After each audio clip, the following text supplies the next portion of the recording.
On the NBC Wall Street Journal poll that we've been discussing, so I want to get right into this. First question, look, we've learned that Senator Ted Cruz up in Iowa, also in national polling. Is this a fluke or is this a trend? I think what we're really seeing is there was going to be someone who was going to be the anti-Trump. For the summer and the early part of the fall, it was Ben Carson.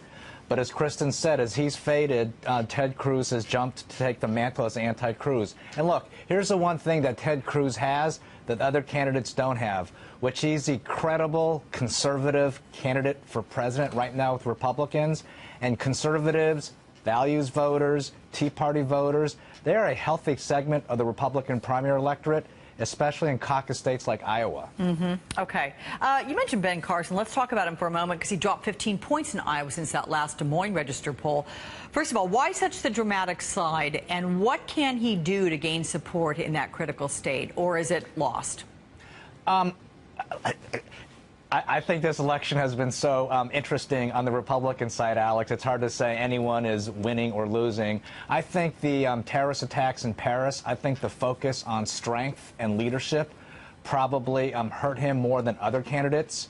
But look, he is still, Alex, in our NBC Wall Street Journal poll, the most popular Republican candidate in terms of feeling thermometer. So for someone, to dismiss someone like him, which I know you weren't doing, it is premature. But look, Donald Trump is generating heat with his rhetoric.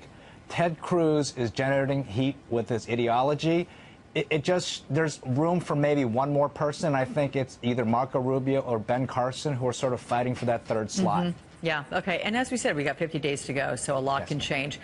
You mentioned the national security issues, all of which has grabbed the headlines since the attacks in Paris and San Bernardino. And this latest NBC Wall Street Journal poll asked voters if they favored or opposed Trump's proposed ban on Muslim immigrants. Among all voters, Fred, 25% favor the ban, 57% oppose it. Among Republicans, 42% favor it, 36% oppose it. So do you think this is going to hurt Trump moving forward? Well, I think, look, I hate to give a pollster answer. It remains to be seen. I think, number one, as our Republican colleagues who do the poll with us have said, this is a really new issue for the American public. I think the other interesting number is the 17% of Americans who told us they had no opinion. And I think that's basically because this is such a new reality people are dealing with. It is an extreme proposal. Look, the arc of Donald Trump in 2015 is no matter what he says or who he offends, it seems to help him. I think our polling showed at the very least he's remained static. But that has given a chance for someone like a Ted Cruz and even a Marco Rubio to sort of come up the rear and draft off of Trump's persona. So, look, as we get closer to Iowa, 50 days, 49 days, 48 days, as Americans look to see who really will be their next leader, I think that's when we'll really see if Trump has staying power or not. Okay. Don't want to let you go without one question from news on the Democratic side here, because Bernie Sanders leading Hillary Clinton in New Hampshire. How significant is that? Well, I think it's significant if she can't win Iowa, and right now all the polls show that she has a comfortable lead in Iowa. But look, in some respects, Alex, Bernie Sanders is New Hampshire's favorite son. It's a New England state like Vermont. I think if Mrs. Clinton wins Iowa, I think if Sanders wins New Hampshire, the rubber match will be South Carolina. Okay. Fred Yang, always good to see you. Thanks so much. Thanks. We'll hear with more on the campaign trail. Jeremy Peters from the New York Times. Hi, Jeremy. Good day to you. Hi, Alex. So as we look at Mr. Trump leading in the recent nationwide polls, but as we just saw, falling behind now in Iowa, how significant is that? I think it's pretty significant. It's an extraordinary shakeup. I mean, that was the way that the very well-respected pollster, despite what Donald Trump says, Ann Seltzer, that's how she described this latest poll in Iowa that shows Cruz having jumped 20 points since the last survey in October. That's really incredible. While it shows how much the race has changed up until this point, I also think it's important to keep in mind how much more could still change in the month and a half that we have until the voting starts in Iowa. I mean, let's remember 2012, which isn't always a perfect analogy to 2016, Newt Gingrich was at something like 40% in December. So I think a lot can still shake out here. Yeah, I don't think there's any perfect analogy to 2016, frankly. But OK, let's go with the recent New York Times CBS poll in which 40% of all viewers say they are actually scared of what Donald Trump would do in office. I mean, can the GOP realistically, Jeremy, choose him with such strong opposition? I still think if he's the nominee there, you have every reason to believe that Republicans will lose something like 40 states. I mean, he's just, he's reckless with his words. He has not proven to be, somebody who has a firm grasp of policy. And that kind of stuff against Hillary Clinton in a general election, I think will just doom him. That said, if you listen to Republican primary voters, Trump supporters, about why they support him, they support him in spite of those things. They like the fact that he's vulgar, that he speaks off the cuff without a filter, and it's almost like the more that the mainstream media criticizes him, the more that Democrats criticize him, the more that the establishment Republicans criticize him, the stronger he becomes. Yeah. Well, your last comment dealing with nationally and what would happen were he to be pitted against Hillary Clinton in a general election. But let's look at Iowa, because to your point, the numbers show 76% of those polled nationwide believe that Trump says what he truly believes. He is not saying what he thinks is politically correct to his base. This is how he thinks. So does this candor help him or hurt him in Iowa? I think ultimately people want to see a competent leader. And to the extent that Trump is more of a projects strength, and that's what he's trying to do, then that has more of an effect. And this does he tell it like it is question, I think, is just an added benefit for him. I think what's going on there is people see a stagnant political system. They see leaders that have been elected and promised to change things and ultimately don't change things, and they see Donald Trump as the manifestation of somebody who can bust all of that up. How about Senator Ted Cruz? Why is he gaining ground? I mean, why do you think that is?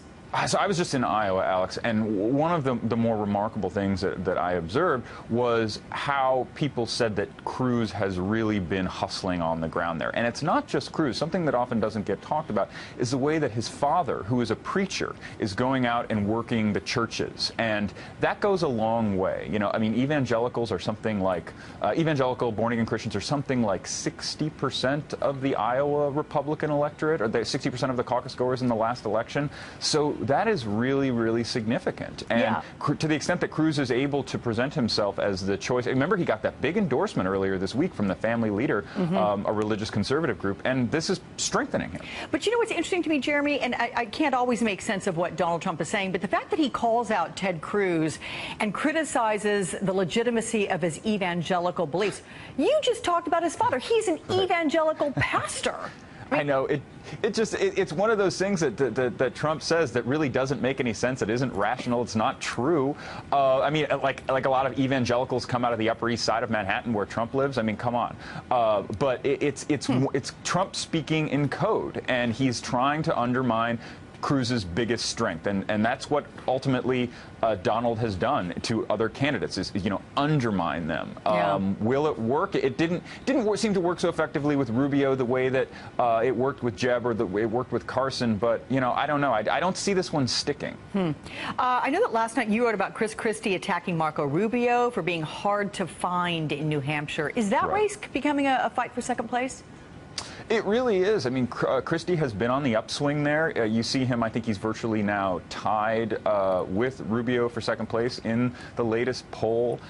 Christie, it's funny because while Iowa, in a way, is shaping up between this battle of who the anti-establishment favorite is, New Hampshire is just the opposite. It's the battle for the establishment favorite. And right now, that race is coming down to Christie and Rubio. So Christie really needs to take Rubio out, and he's been trying very hard to do that. First, his attacks were on Rubio, as not being adequately prepared or experienced enough in foreign policy and national security. Now it's that Marco is not in it to win it in New Hampshire, and Christie is hoping that undermines him with New Hampshire voters who really take quite seriously their second in the nation status. Okay, from the New York Times, Jeremy Peters, always good to talk with you. Thanks so much. President Obama is attempting to reassure the nation his administration can win the fight against ISIS and keep Americans safe from terror attacks.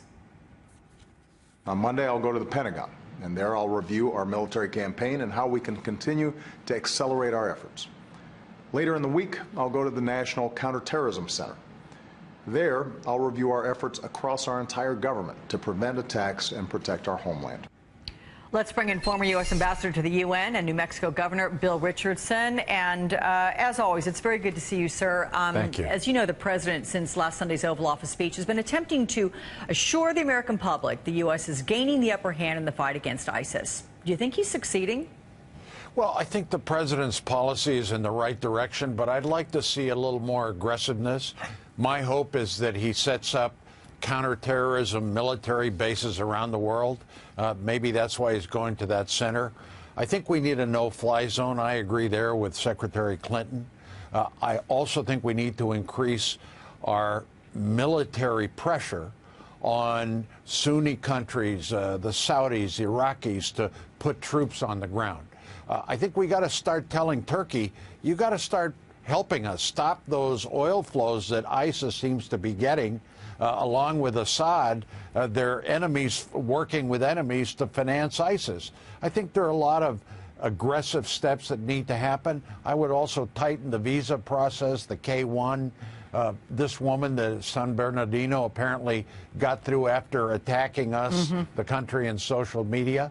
But I think barring Muslims, that's unconstitutional. That's hurting us. That is giving ISIS recruitment tools, what Trump is saying. He should stop that. But obviously, he's not going to do that. Well, I'm going to say that you're very consistent because you have echoed those sentiments here again. You've said them earlier on this broadcast.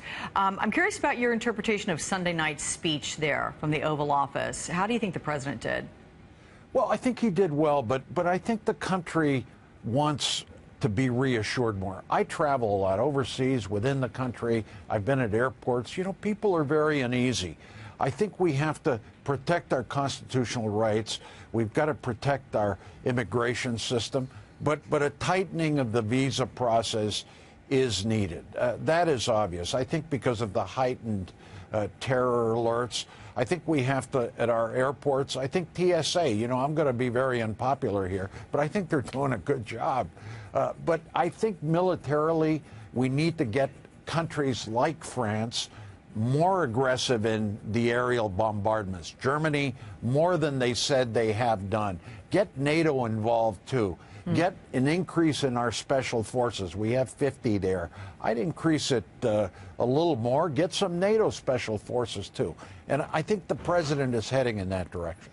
How about Republican candidate Marco Rubio, who has been pretty critical of the president's plan on ISIS? In fact, this morning, the senator outlined what he would do if he occupied the Oval Office. Let's listen to that.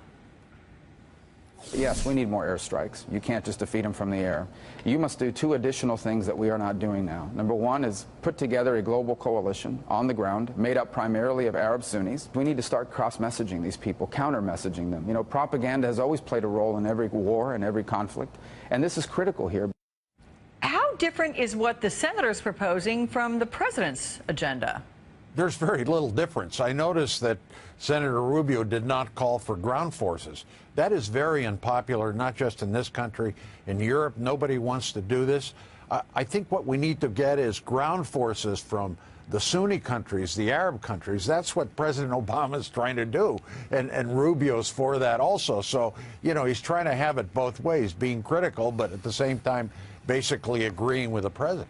You know, speaking of the presidential contest and the mention of Donald Trump and his comments about barring Muslims from entering the U.S., you said that gives ISA propaganda. But what kind of impact could Mr. Trump's remarks have on the administration's effort to put forward some kind of a international coalition to fight ISIS? Well, it doesn't help because, you know, it inflames Muslim countries around the world. I mean, we need the Saudis. We need the Iraqis. We need Egypt. And it's going to inflame them. These are Muslim countries. And when one major presidential candidate, I don't think he's going to make it, but he is leading in the polls, says he wants to bar Muslims from coming into America, that sends a terrible message. It becomes a recruiting tool. It hurts our national security. Maybe it helps him with the 25% he has in the Republican primary. And maybe it helps him in this fight with Ted Cruz, but it hurts our country. It hurts us as a nation, constitutionally, morally, for him to say that.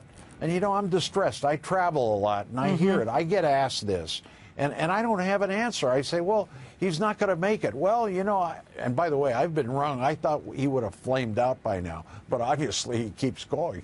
Yeah, well, there are a lot of people who said the same thing and are still kind of scratching their heads. That having been said, I want to get back to what you said about the visa system and how it needs to be fixed, improved. Do you have any ideas what can be done to fix it? Well, I think technologically we have to be able to detect that in a visa application, if that individual has attacked the United States in social media, and social media is huge, so we have to expand the technological funding we give to these agencies. In addition to that, we do have a broken immigration system. It's not just those that are trying to enter, the 12 million undocumented workers. It's across the board. The H-1B visas, those that come in that can help us as a country technologically, that have higher education. It's an entire visa process, but most importantly, the vetting, any connection to terrorism. I think we should look at some of these countries, individuals that have traveled in Sudan and some of the countries that are state sponsors of terrorism, tighten those requirements. Okay. Former U.S. ambassador to UN, former New Mexico governor, former Secretary of Energy. I'm so tired saying it all. Thank you.